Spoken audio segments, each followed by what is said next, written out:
قرآن اچھا پڑھنا، اس کی جگہ جگہ حدیثوں میں ہدایت دی گئی ہے۔ اللہ کے رسول صلی اللہ علیہ وسلم نے متعدد صحابہ کا نام لے کر ان کے اچھے قرآن پڑھنے کی تعریف فرمائی۔ اللہ کے رسول صلی اللہ علیہ وسلم نے حضرت عبداللہ ابن مسعود کی تعریف کی، حضرت ابی ابن کعب کی تعریف کی، حضرت زید ابن ثابت کی تعریف کی، حضرت سالم کی جو حضرت ابو حذیفہ کے مولا تھے۔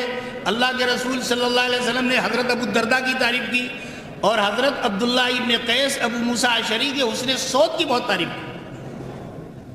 حضرت عبداللہ ابن مسعود کی قرات اتنی شاندار تھی، حضرت عبداللہ ابن مسعود کہتے ہیں کہ میں نے براہ راست اللہ کے رسول صلی اللہ علیہ وسلم سے 70 سورتیں پڑھی ہیں، براہ راست اللہ کے رسول صلی اللہ علیہ وسلم۔ تو حضرت عبداللہ ابن مسعود کے بارے میں حضرت عمر بیان کرتے ہیں رضی اللہ عنہ، کہتے ہیں اللہ کے رسول صلی اللہ علیہ وسلم روزانہ عشاء کے بعد حضرت ابو بکر صدیق سے ملی مسائل پر مشورہ کرتے تھے۔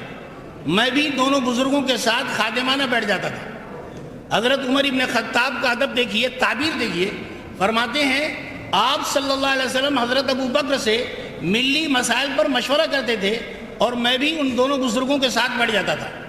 ایک دن مشورے کی مجلس ختم ہوئی، آپ صلی اللہ علیہ وسلم مسجد نبی کے قریب پہنچے تو کوئی صاحب قرآن پڑھ رہے تھے، بہت شاندار قرآن، بڑا اچھا قرآن پڑھ رہے تھے۔ آپ صلی اللہ علیہ وسلم دیر تک ان کا قرآن سنتے رہے۔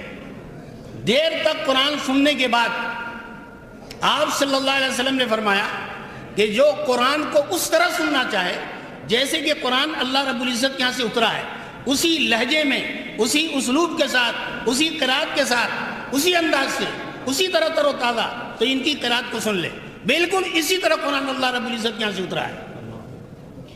حضرت عمر کہتے ہیں کہ یہ تعریف میرے ایک دوست کی تھی، ایک ساتھی کی تھی۔ ہمارے سامنے ہماری ساتھی کی تعریف ہو جائے تو ہم جو ہے نہایت برہم ہو جاتے ہیں، لیکن حضرت عمر کہتے ہیں کہ مجھے اتنی خوشی ہوئی جیسے کہ وہ تعریف میری ہوئی ہے۔ خوشی کے مارے رات بھر میں سو نہیں سکا۔ میں سوچ رہا تھا کہ کب رات بیتے گی، کب صبح ہوگی، میں حضرت عبداللہ ابن مسعود سے مل کر یہ تعریفی جملہ سناؤں گا۔ خدا خدا کر کے رات بیتی، صبح ہوئی، فجر کی نماز ہوئی، میں سیدھے حضرت عبداللہ ابن مسعود کے گھر گیا۔ میں نے گھنٹی بجائی، باہر نکلے، پردہ کرا کے اندر لے گئے۔ میں اندر گیا تو کیا منظر دیکھا کہ حضرت ابو بکر صدیق پہلے سے بیٹھے ہوئے ہیں اور رات کا تعریفی جملہ سنا کے فارغ ہو چکے ہیں۔ حضرت عمر کہنے لگے کہ مجھے یقین ہو گیا کہ خیر کے مسئلے میں حضرت ابو بکر سے آگے بڑھنا ممکن ہی نہیں ہے۔